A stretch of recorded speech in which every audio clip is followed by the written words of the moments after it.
I've always loved the night sky. As a child, I would lie in bed, gazing out of my window, and fall asleep counting the stars, then dream about what might be out there. But I never dreamt that one day I would find out. How could I possibly have imagined everything that I would see? Everything that we would see. The Bane, Slovene, the Gorgon, the Trickster. When I moved into Banman Road, I thought creatures like that were just stories. It's amazing, Sarah Jane. And there's still so much more to discover.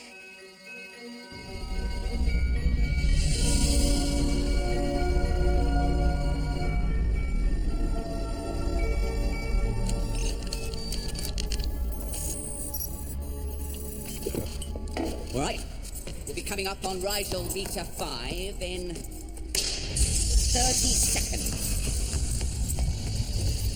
I know this is a radio telescope, Lucy, but that's not really the sort of thing we tune into here. Sorry, Dad.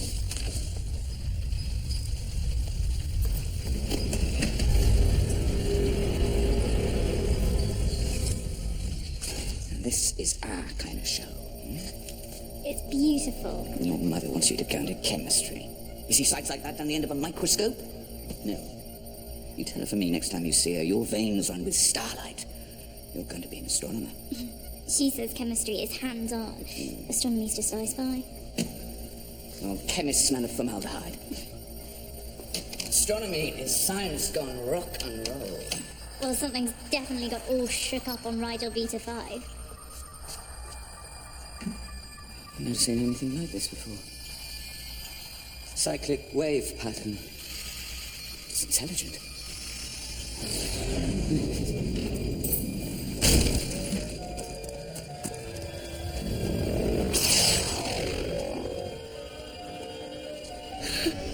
Amazing.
I think it's come. What if it's a no? Then it's no and nothing has changed, has it? Maria, this new London office, a job like that could change our lives. More than they have already. I mean, Xylox being turned to stone, alternate realities. Anything else is just money. You know what, you're right. How much of a shocker can this be?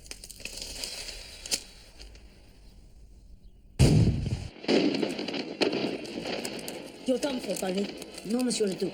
I have divided your forces. You're outnumbered. You don't stand a chance. See, that's the problem with you, Bonaparte. All mouth and short trousers. What's going on? It's our history project for the weekend. On Monday, Clyde and I had to demonstrate the different battle strategies of Bonaparte and Wellington at Waterloo. I wanted to do the Battle of Hoth, but Mrs. Pittman reckons that Star Wars isn't historically accurate or something like that. Oh, I see. Well, I'm sorry, but I need to speak to Mr. Smith. Of course, Sarah Jane. What can I do for you? There's a report on the news about a village called Goblin's Copse. Apparently last night, people saw strange lights in the sky. Did you detect any spacecraft activity? No. Lights in the sky can, of course, have many explanations other than those of an extraterrestrial nature. An alien computer debunking flying saucers. Now I've heard everything. If every aerial phenomenon reported as a UFO was in fact an alien spacecraft, I assure you Earth would be at the center of a solar gridlock backing up to the outer rings of Saturn. It could be my imagination, Mr. Smith, but since your reboot, have you acquired a sense of humour? I will run a diagnostics check immediately.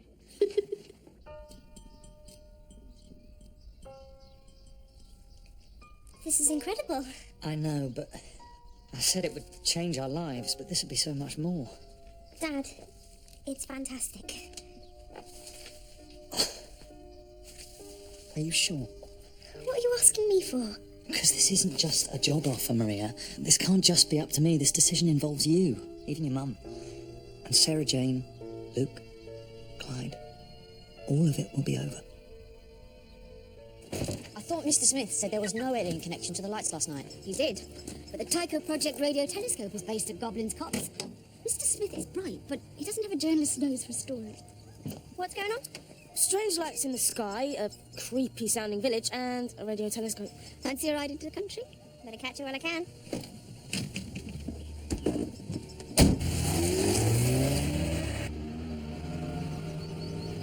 The Tycho Project is a network of radio telescopes around the world, searching for friendly life in outer space.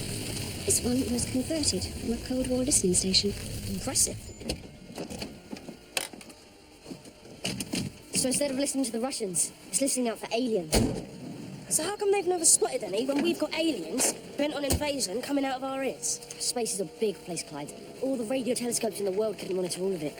You mean they're always looking the wrong way? And let's face it, most aliens don't want to be seen. Until they're ready to jump us. Why do I get the feeling they're about to do it again?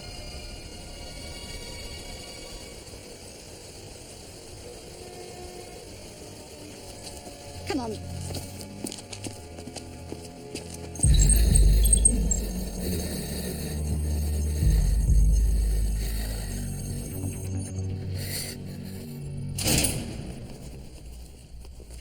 Hello? Is there anyone here? Hello? Is that the Mary Celeste? Everything's operational. No sign of life. Tea break? It's stone cold. It's as if something happened out of the blue. They left suddenly, just dropped everything and went. Lottery win. Just trying to be positive. According to the data records, the antenna was in place to observe Rigel Beta 5 last night at 22:08, but there seems to have been a burst of interference. Around 10 o'clock. That's when villagers said they saw lights in the sky. So the people of Rigel Beta 5 don't like telescopes being pointed at them. They come down to sort it, like popping a paparazzi on the nose. Clyde, it just wouldn't be the same without you. Well, it's a good thing I'm not going anywhere. Something in the woods. There's something in the woods.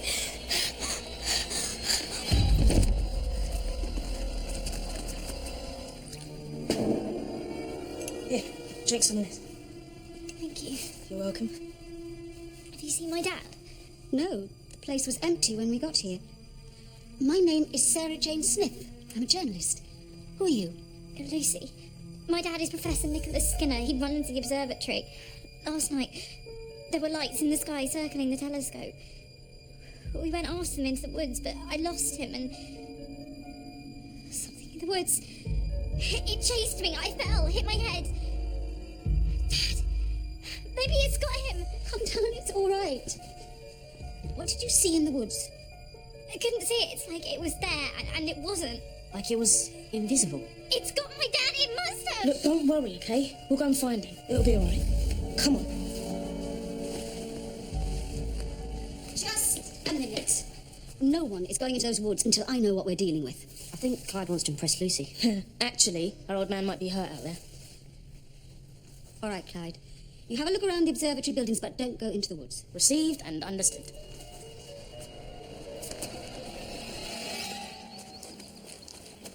Lucy's dad isn't here. And he's probably out there somewhere. Mum said we shouldn't go into the woods. Oh, she meant all the way in. We'll just have to nose round the edges, that's all.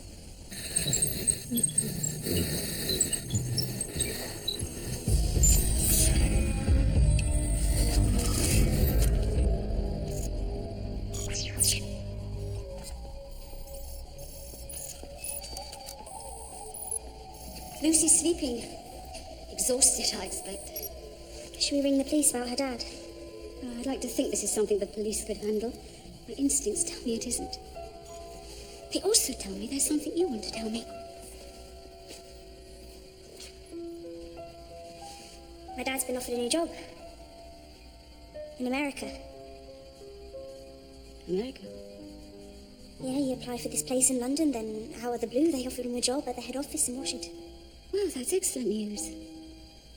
Yeah, I suppose. But how can I leave all this behind? Everything I've seen. Nothing stays the same forever. If there's anything I've learned in my life, it's that. People always move on. Why are you being like this? I don't want to leave you. Oh, all the same, you must. Please don't. I'm sorry. No need to be sorry, Maria. I'm sure you'll have a wonderful life in America. America? You've only just finished decorating. It's the job of a lifetime, Chrissy. You're going to take it? It's not just about what I want to do. Does Marie want to go? Maria didn't think a job could change our lives any more than they've been changed already, but she wasn't expecting this. Neither was I. Didn't think anything could surprise me now. You never know what's around the corner, Alan. If we go, Maria has a lot more to give up than I do. And my little girl will be on the other side of the world. I hate woods. The city is civilization. This is the land that time forgot. So why didn't we just stay on the edge, like you said? What was that? Maybe it's Professor Skinner. I can feel the hair on the back of my neck standing on end. That's strange. So can I. No, Luke. That's not strange. That's 100% creeped out to the max. Or the result of an electrostatic field. There's something here, Clyde. Right here. Where?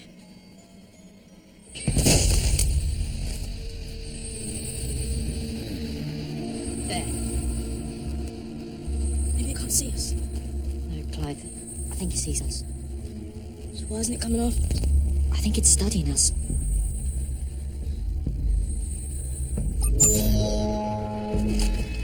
Run!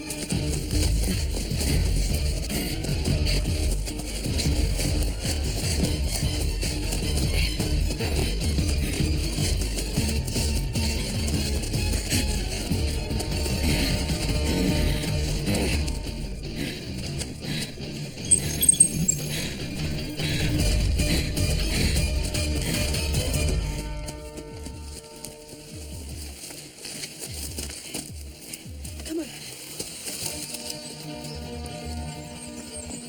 This is wrong. We didn't come this way.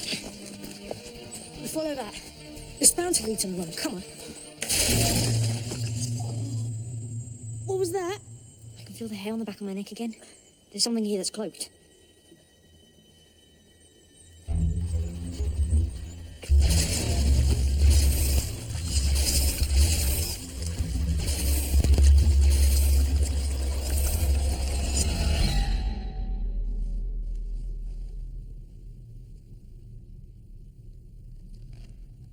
What happened? Is my dad here? No, Lucy, but Clyde and Luke have gone to find him. I'm sure they'll be back soon. I have to find him. Lucy! Lucy! Lucy, please, you have to listen to me. Why? I don't even know who you are. Believe me, I know about things like this. Tell me about the lights you saw. They were the size of footballs. Circling the dish. Footballs. So we're not talking about spaceships then? Don't be so sure. The Caucasian hordes of Meet of Orca 6 travelling spacecraft are about the size of a coffee cup. And I believe what Lucy saw last night were some sort of drones. Spaceships? You're talking about spaceships here? Come on, in this day and age, the idea of aliens shouldn't be so difficult to accept. Dad. Dad, I was so worried. Lucy, I've been looking for you. Something chased me last night in the woods. There's nothing in the woods. Perhaps something to do with the lights you saw, Professor. My name is Sarah Jane Smith. This is my friend Maria. What happened to you last night? This is a private scientific facility. Visitors are not welcome. Miss Smith is a journalist. I see. Well, I'm sorry to disappoint you, but there's no story here. The lights were ball lightning, a rare but fascinating meteorological phenomenon. Not an invasion of little green men. Not this time. Goodbye. Oh, I see. But there was something in the woods. Your imagination, Lucy. That's all. Now, if you'll excuse us, I'd like to take care of my daughter. Yes, of course. Come on, Maria.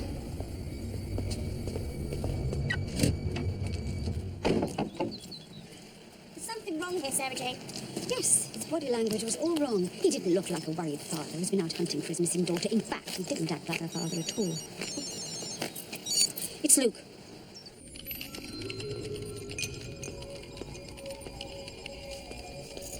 Made you a coffee, Dad. Dad? Dad, are you alright?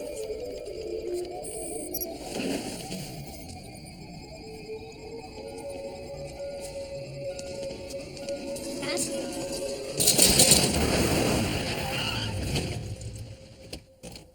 I thought I told you two to stay out of the woods. I know, but did you really think we would? Of course not. That's why I'm so angry with myself. It's this way. You thought it was some sort of force field at first? But it isn't. I think it's a perception camouflage matrix. I think it's what the alien was using too. It's got a shape. See? It's sort of round. Is it the alien ship? Let's see, shall we?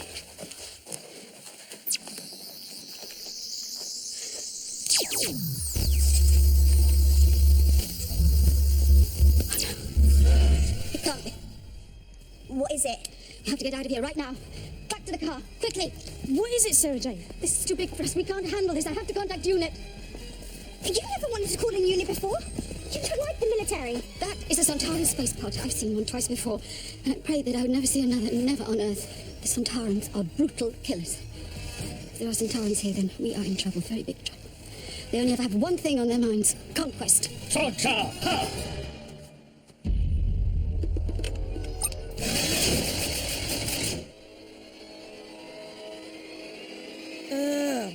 So off bait spots. Consider yourselves prisoners of war. Who are you? What are you doing on Earth? I am Commander Karg, attached to the 10th Sontaran fleet.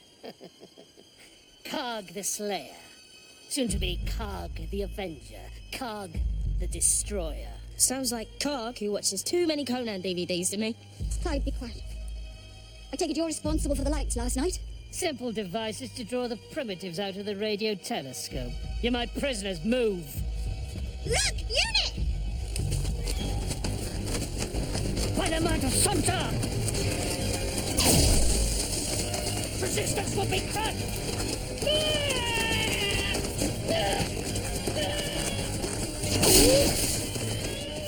I am going. As far away from Kettlehead as I can get. We have to go back to the telescope. Lucy was there, and her father. Whatever Card has done to him. I don't get it. What does an alien want with a radio telescope anyway? I don't know. Whatever Card is up to, we have to stop him.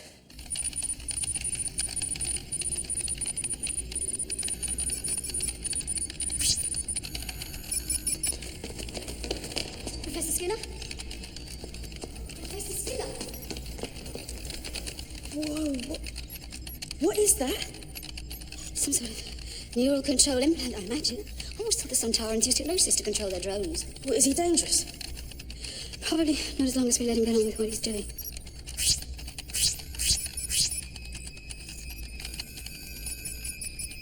Where's Lucy? Maybe I can fix what Karg has done to the professor and find out. Put it down, female!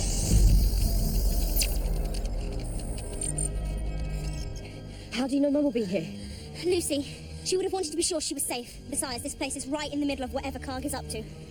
She'd have come back here, is what I would do. The trouble is, so would Karg. I know. But where else can we find out what he's planning? We have to find a way in there without him seeing. Like that. The first law of the battlefield. Think like your enemy. You didn't escape me. You saved me the trouble of your escort. What about my two friends? They escaped. Half-forms. What trouble can they cause? You should ask my teacher. But you interest me, female. You know my kind. Oh, very well, Commander Karg. I met your people a long time ago. And some time off yet. I can tell you that the Sontaran Empire is going to be around for another 10,000 years. Unfortunately, there will still be no end to your war with the Rutan host. But knowing Sontarans, that's probably the way you like it, isn't it? You have encountered my kind and survived. You are indeed an extraordinary female. Flattery won't get you anywhere. But you could tell me what you think you're doing on this planet, and why Professor Skinner is hacking into the access codes of satellites in Earth's orbit. That is what he's doing, isn't it? I am the sole survivor of the 10th Sontaran Battle Fleet's Earth invasion force. You mean we already beat you? Loser. The Empire had a plan. We infiltrated your automotive technology to introduce caesofine gas into the atmosphere. Atmos. The Sontarans were behind Atmos. The sky had burned. We were tricked. How? A man they called the Doctor. Of course. I bet that must be quite annoying. One man destroying an entire battle fleet. The Doctor's my friend, Karg. So you'd better watch out.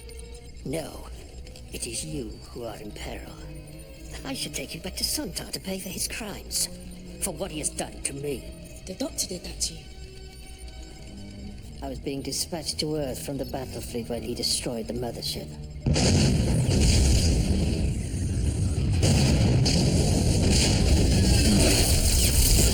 I lost control of my craft. It nearly burned up as it crashed through your atmosphere. The G-forces nearly killed me, but I survived. Sontar! Ha!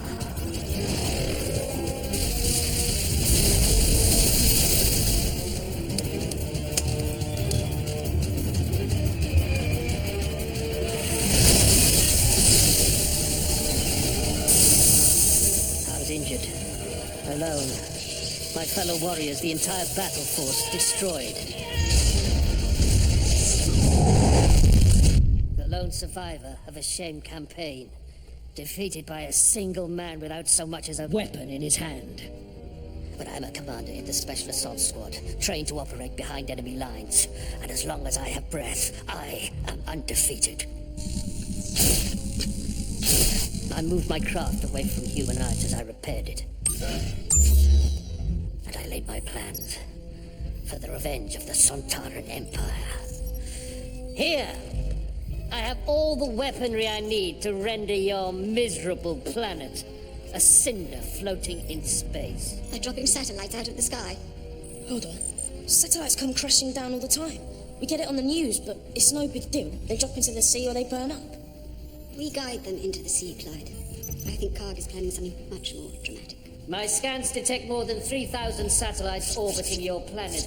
Your primitive but deadly nuclear reactors on Earth will make effective targets. Trigger a nuclear chain reaction that will wipe out all life. And I shall return to Sontar as the avenging hero.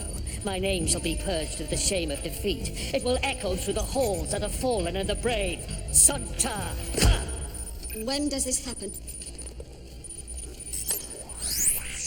When they're in the primary position of alignment, a signal from the telescope antenna will bounce across the satellite network and trigger their fall in 45 minutes.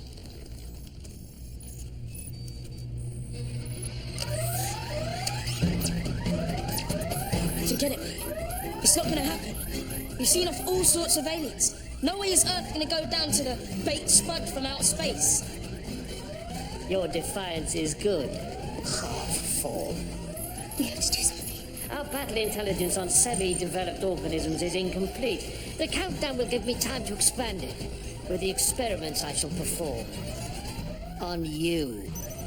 Don't you lay a finger on him, I won't let you! Defiance will be eliminated!